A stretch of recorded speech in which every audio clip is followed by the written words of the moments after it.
Hey guys, my name is Jamie, as you know, um, and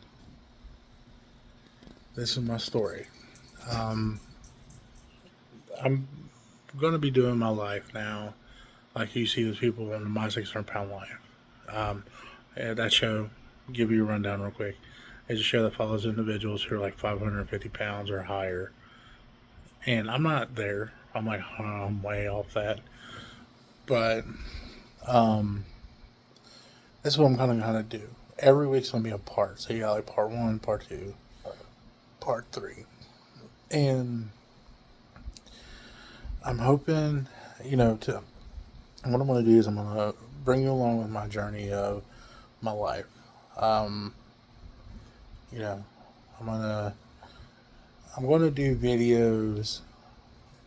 Right? I'm gonna do a bunch of videos, and I'm actually gonna start editing my videos. Meaning, I'm gonna record them, upload my computer, and then I'm gonna splice them together. So I'm gonna record all through the week, and then on Sunday morning, Saturday, around there, I'm going to start editing. I'm going to hopefully have it uploaded by Sunday night. So this is going to be my first video. This is going to be the only video I really ain't going to be edited because I just said, hey, screw it, start recording. And what this is going to be is going to show me doing my daily life on to losing weight. And last time I weighed myself, I was 460 pounds. And my goal by the end of the year is to be in the 300s, which won't be hard in the sense of me being as big as I am. The moment I go into a calorie deficit and I start exercising and get my stamina up and everything, I'll lose weight. Um, my eventual goal weight is like 230 pounds. Um, Now, what I'm going to do is I'm basically going to bring you into my life. Um, in more of a personal sense than I have with any social media.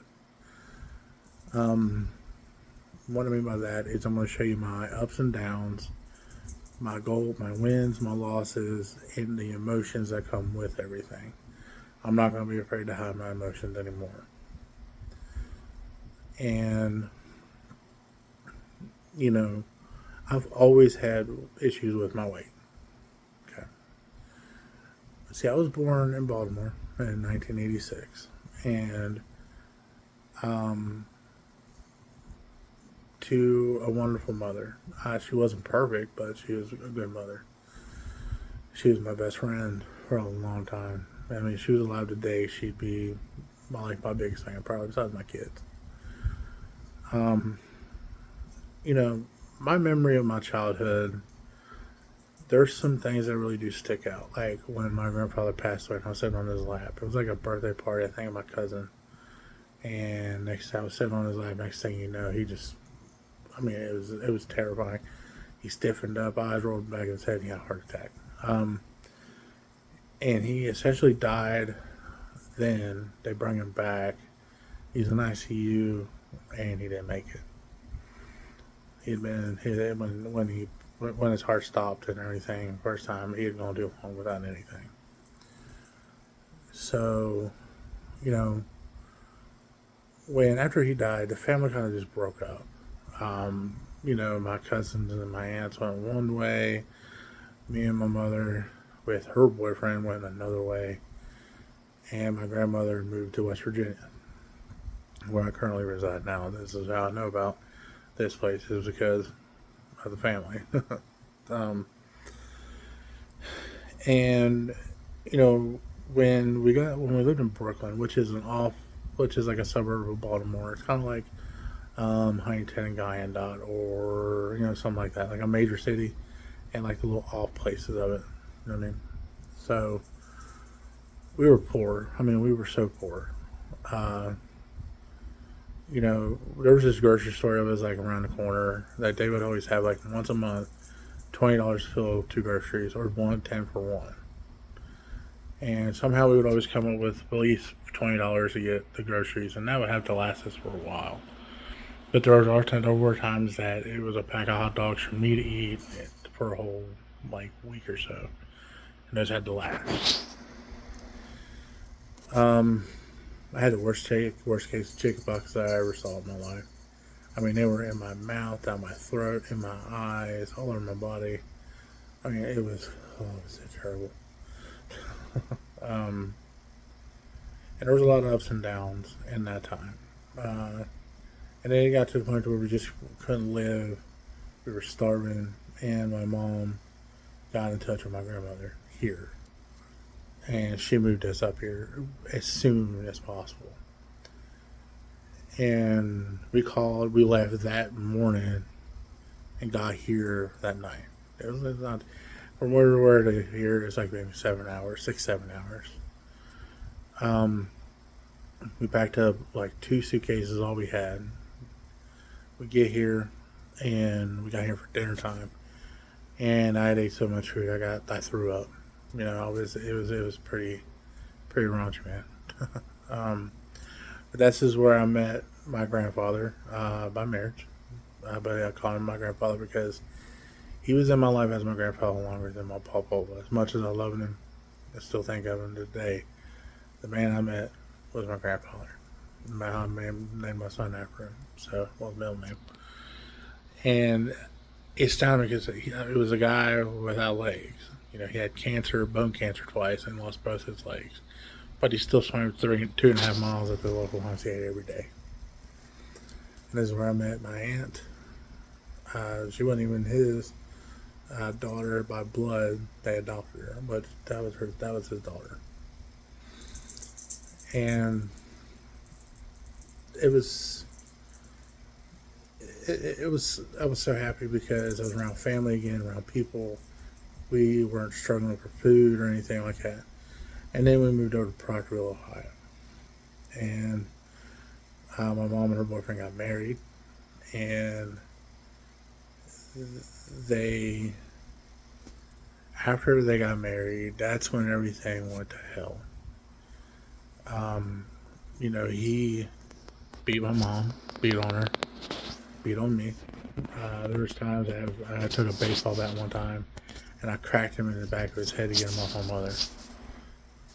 I threw a Fallon box at him that weighed like 100 pounds.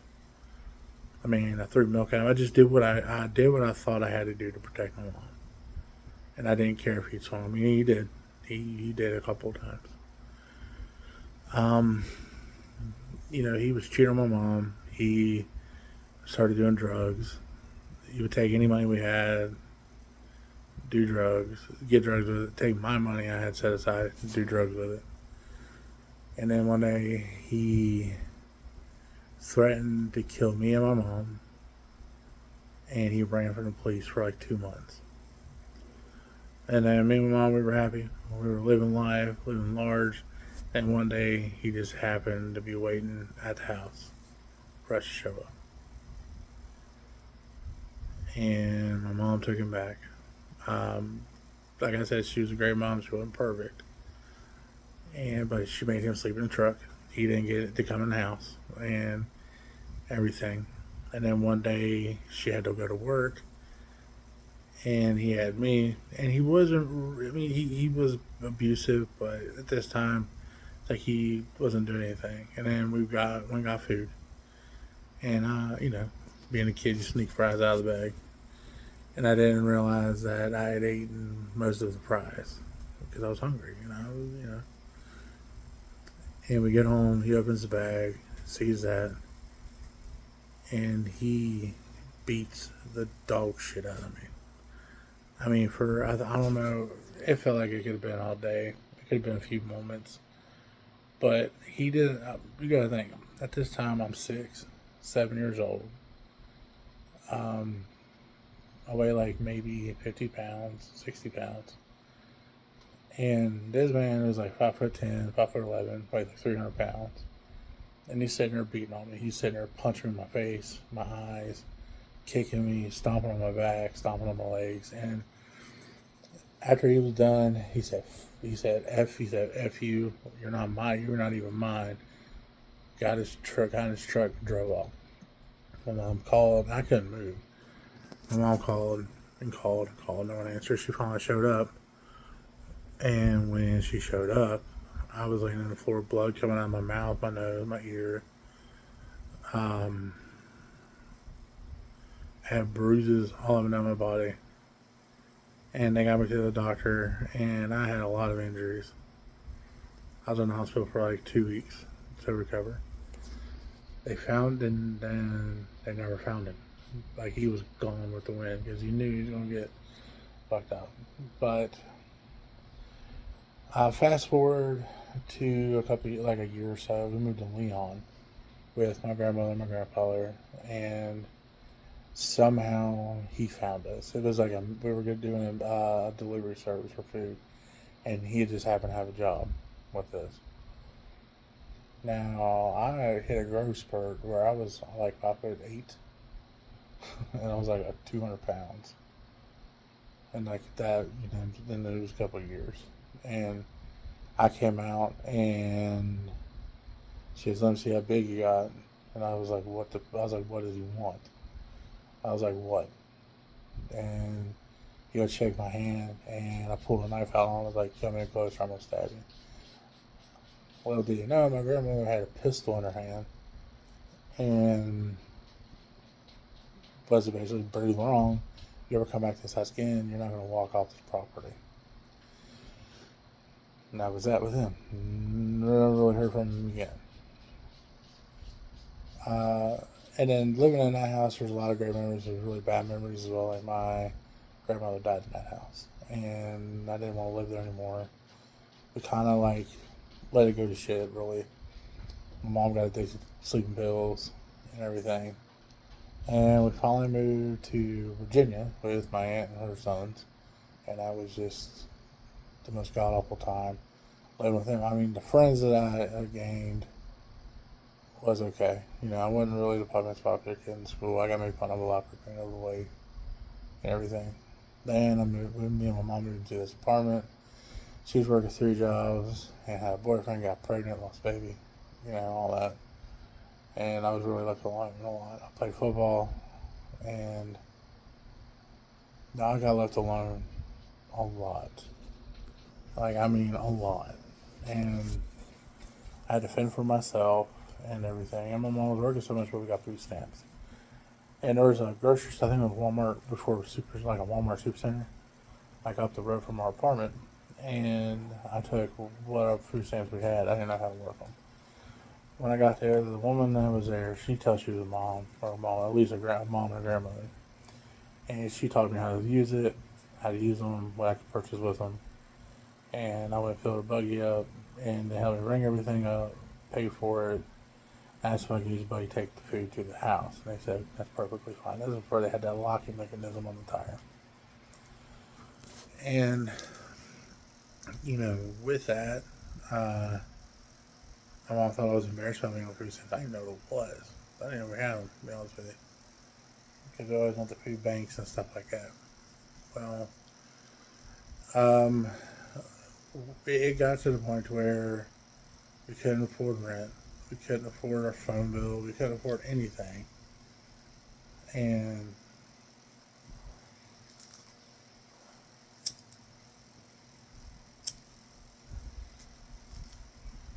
we couldn't afford anything. And we get on the phone with Nancy and her brother, who raised my mother.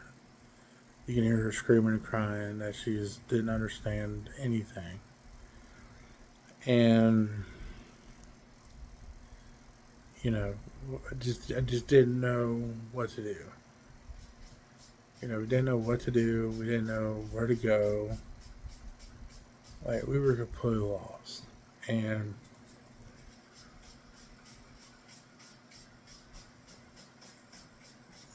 my grandfather came and packed us up. My mom sold our car that we had because my grandfather came and picked us up and drove us to Woodbridge. And we get there, and it felt like home. Because my aunt, her name was Nancy. She was a wonderful woman. A lot of flaws, a lot of attitude, but she's a wonderful woman. She took us in, Tried to live in a trailer of like one of her roommates, and the manager didn't like it. All that.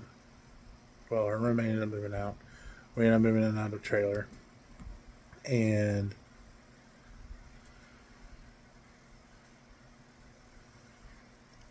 living in Woodbridge. You know, when we got there, my mom was pregnant, and she started working at this place called Big Mama's Deli. Loved their boss. They were so amazing. They would do extra inventory so we can come and get food and drinks to take home. And they paid my mom well. They took care of my mom. They really did. And they even paid her when she was off work for being pregnant when she couldn't work. And then she ended up losing that baby as well. That one hit hard because I had bought stuff for her and everything. And it just hit hard. And in turn, my grandmother died, which on my sperm donor side. I was picked on a lot in the school because I mean, I wasn't the best smelling person a lot of times. You know, I didn't really want to get out of bed. Didn't want to take a shower. Didn't even want to go to school, but I did it. And um, you know, the friends that I gained from being in middle school were some of the best friends I ever asked for. And living in a trailer park, one of my best friends ever on the spine, still my best friend today. I still talk to her, you know, whenever we're not busy, which is it seems like we're busy all the time now.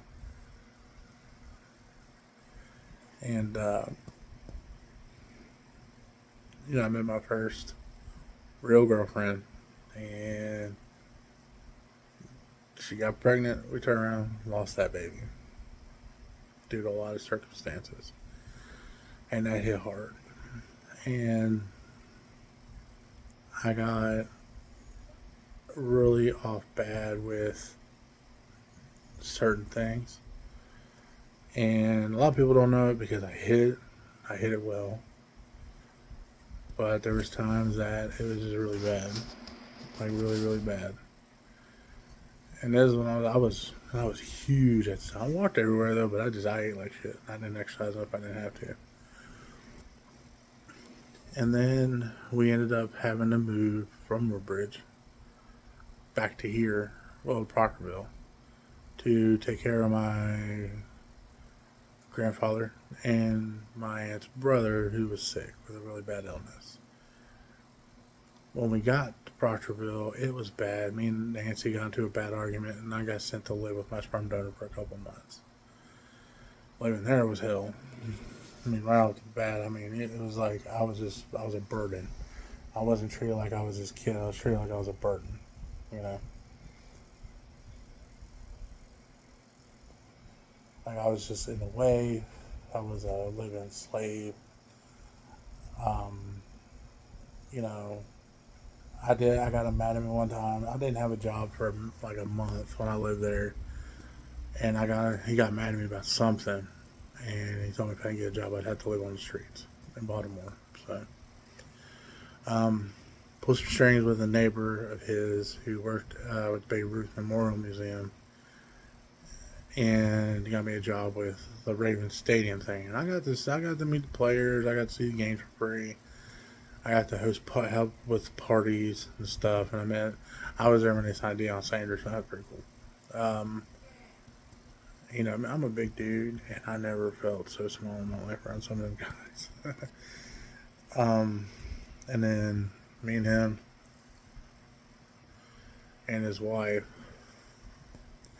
got into this huge ass argument because I don't take shit off people. And I called my mom, called Nancy. They let me move back in with open arms.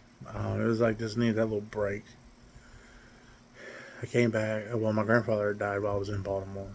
He died of cancer at a nursing home. My other grandfather on my sperm donor side was still alive. You know, Pops. No, he's not alive now, but he was then. Um, I moved back here, and not long after I moved back, our brother died. And we ended up selling off everything and all that, moving over to Portsmouth, Ohio. And That's when my mom, let me backtrack a little bit. I dropped out of high school in Woodbridge to take care of my mom. My mom was really sick. She was a diabetic and she never took care of herself. She didn't take the medicine like she should, and it was too little too late. And she ended up having half her foot amputated, and she just mentally was gone. She was just not my mom anymore in the sense of her mental capacity was gone. It really was.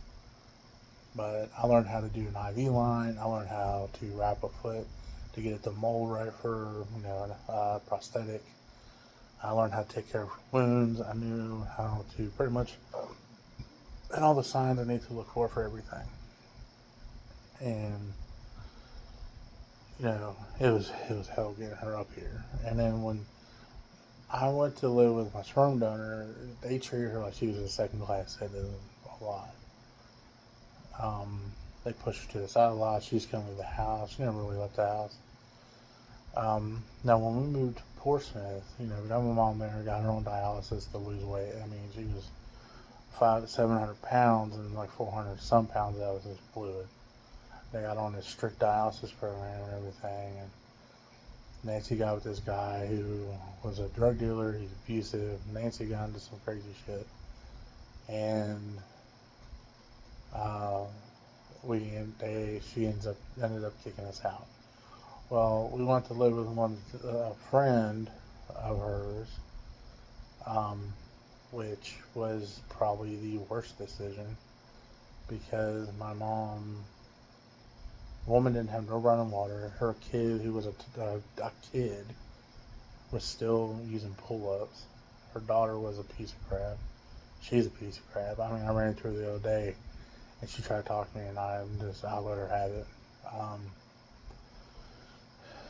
We get into an argument, and she treats it like I was in her face and everything. I was sitting down the whole time. She was the one in my face yelling at me. Well, I leave, and my mom got really sick, and the woman that we were living with, called the hospital and said she didn't feel safe with me moving back in, and just decided to kick us out.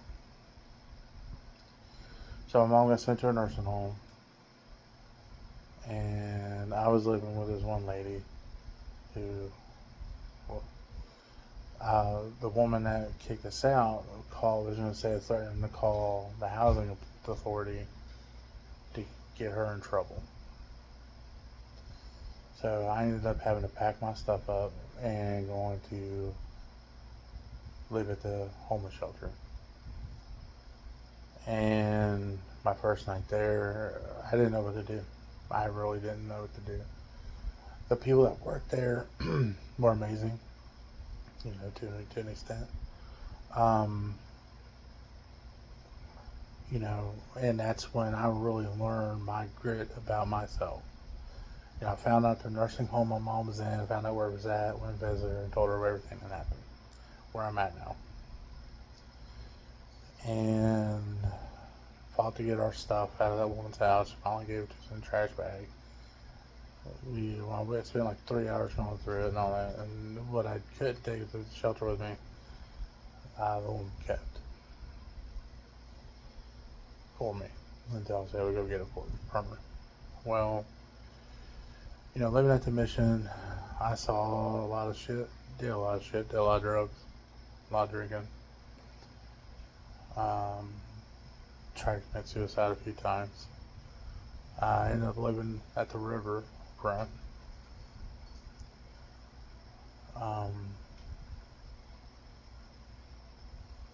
Because sometimes they didn't have beds. And that's where I was eating my food at.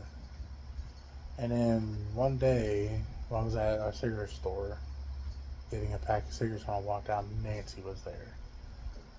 And everything bad that happened between me and her just went out the door. And all I remember was I dropped my shit, ran and hugged her.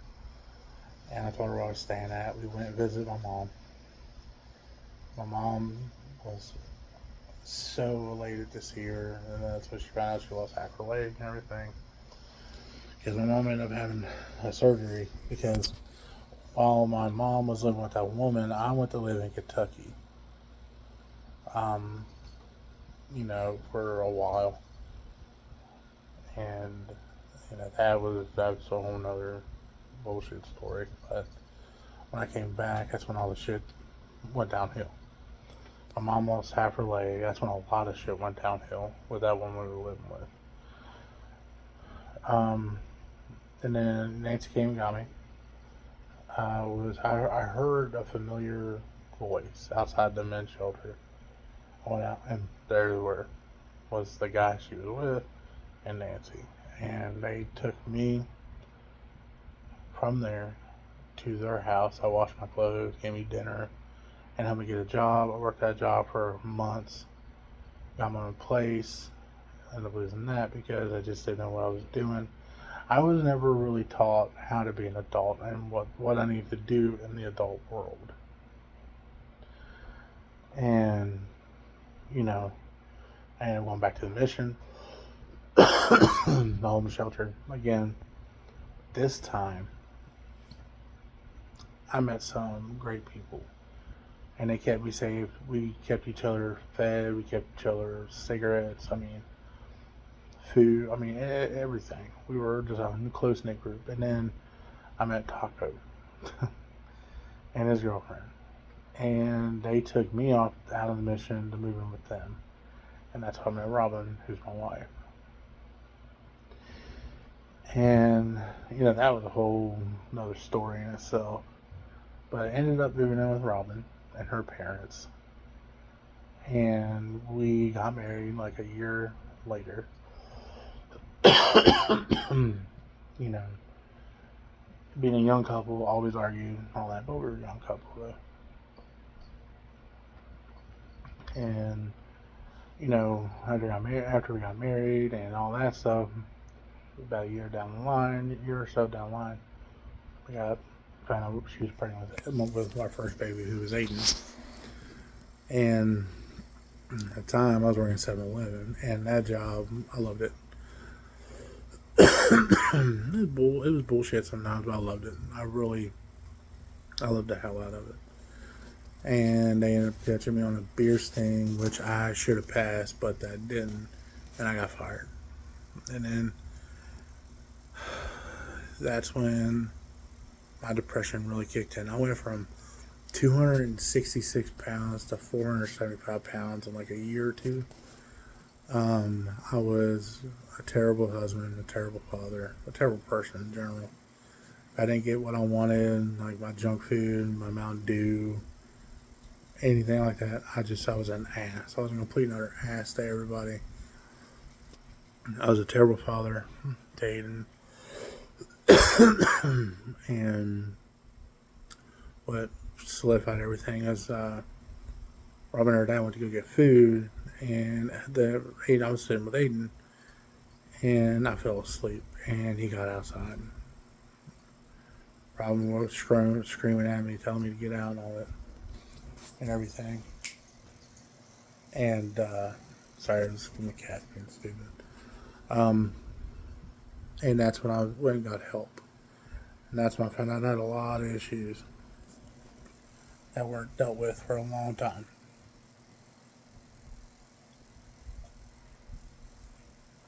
You know what I mean? A lot of issues that weren't dealt with for a long time. I mean, a lot of issues. You know, I found I've always heard voices tell me to do stuff. Tell me I was schizophrenic, I was bipolar, I had PTSD from all the bullshit when I was younger. I'm just telling you stuff. I'm not telling you everything because we'd be here for like 5 days. But you know, I have multiple personalities. I'm certified crazy with suicidal, homicidal tendencies. I have severe chronic depression and anxiety. And yeah. And they put me on medicine for a while. I quit taking it because it zombied me. That was me all day. From the time I woke up to the time I took my last bit of medicine to go to sleep. And, you know, I started getting jobs. I tried to find jobs here and there as much as I could.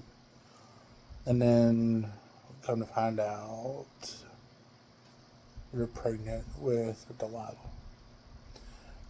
I mean, there was stuff in between, like that stuff and Delilah, but it's not important.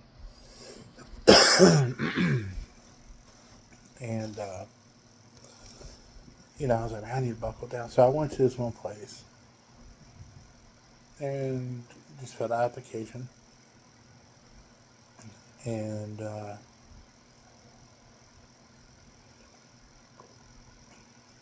and I got hired on the spot. I was like, whoa.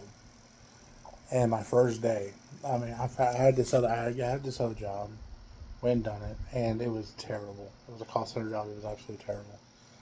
I got the phone call from Results, a company that I worked for years, saying, you want to do this or this, you want this schedule or that schedule, and I was like, okay. So I finished that day out at the job so I can get a decent paycheck, get some money. I started working on Results. And I was there for years. For a few years. And I started in December 2015, and I left in 2018 to go to Amazon. Because I'd worked at Amazon before that, but it just didn't pan out. And I mean, this job just motivated me. I was working all the time. I never really missed any days. I never missed any time. I became kind of like a mentor, trainer to the newbies after like 7-8 months. It gave me purpose. Like, I felt really amazing with this job. And then some stupid shit happened, after we had Delilah and everything. I checked out and everything like that. And we worked it out. So, and then I got fired from Results my second go around because of a call that was out of my jurisdiction. And then, the friends that I had at Results before completely just turned their back on me. Minus like one or two. I was like, about four. About four people. But I had like these bigger friends. I left, and then they talk all this shit behind my back. I come back, they act like I'm a stranger. You know what I mean? And, now I'm self-employed. I do deliveries, which I enjoy. I get to, work with my buddy all day. And I'm my own boss. Make decent money. It's fun. At times. But now, you know, and then, a lot of things happen living with Robin's parents. We ended up moving out. And we've been living in this apartment since 2022. And, you know, last year, 2024, we lost Robin's dad, which was pretty hard on everybody. But, now Delilah and Aiden are flourishing. Aiden's turning into a young man. He's 16 now. Delilah's going to be 9 this year. She's turning into a wonderful young lady. Me and Robin we're great.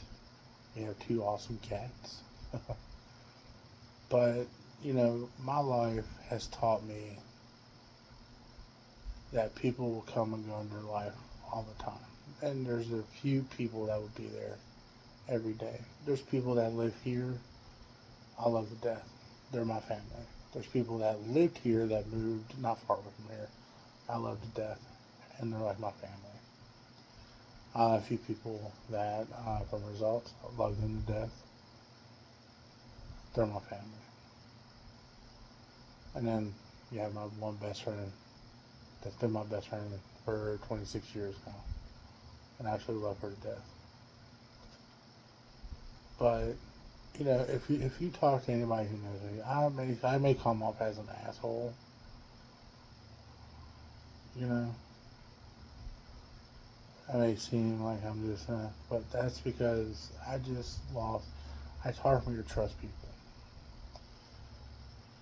Some people I do trust, I met through a stance of getting a car from them, and I love them to death, like my family. And they treat me the same. You know, there's people that I met through Robin's family that I love to death, and then there's people that just happen to just come into your life out of nowhere. Now with me, I've always turned to food. I've always turned to food, no matter what I did. Food has caused me the most pain. Obviously, it's killing me. Obviously, I've tried to do it before, and I did it. I mean, oh man, I was like, God, I was huge. It was like 600 pounds or so, and within like a year, I was down to like 398 pounds, I think. That's with changing my food and exercising at home. I didn't touch the gym for like a year or two while I was doing that. And I'm not focusing on the gym. I got to focus on me, the mental part, and the food part. Because losing weight and staying healthy is to 90% mental and food, 10% physical. You know, and I'm the type of person. I'm not a mean person at all. I just don't take shit off people. I really don't. And I don't care the consequences of me talking back. I don't really care. Because if I'm not going to take shit off my mom, I'm not going to take shit off my sperm donor, I'm not going to take shit off any random person. That's just not me. But I never asked for anything. The only time I ever asked for anything, and it kills me to ask for something, for help on anything. Major, I should say. And, you know, some people like to surprise me, and I'm not big on surprises. But it was some of the best surprises I ever got. You know? But I've always turned to food for everything. Happy, boredom, sad, everything. And it's it's one of those things like, man, I'm a grown man. I want to eat what I want. My body's like, yes. My brain's like, dude, you're killing yourself every day. You eat that chip, you're gonna kill yourself. You're gonna eat that ice cream, you're killing yourself. And this is to help me keep these videos I'm gonna be making. It's gonna help me keep accountability for everything. And I'm nervous, but I'm excited. And you know, this is a big step. Because before, when I did the third gen channel, I let people in kind of in my life a little bit, but I was just randomly talking about stuff. This is more. This is not me being third gen. This is not me being someone else. This is me being me, and you're gonna follow me through my journey on this stuff. And this is gonna be like grocery shopping trips, grocery shopping hauls. I'm on my Facebook channel. I'm on my Facebook page. I'm gonna go live on meal prepping. I'm gonna do meal prepping videos with a camera that I bought to do videos like a year ago, but has never used it. I'm really gonna get the ball on. And am I looking to make money off this? Hell no. No. I'm looking to make a difference not only for myself, but maybe someone who's like me that's struggling with issues. You know, like my goal is to be like a motivational person because I love helping people as much as I can. I mean, you can ask anybody if I say I love you, I mean it. And every day, I try to remember every day.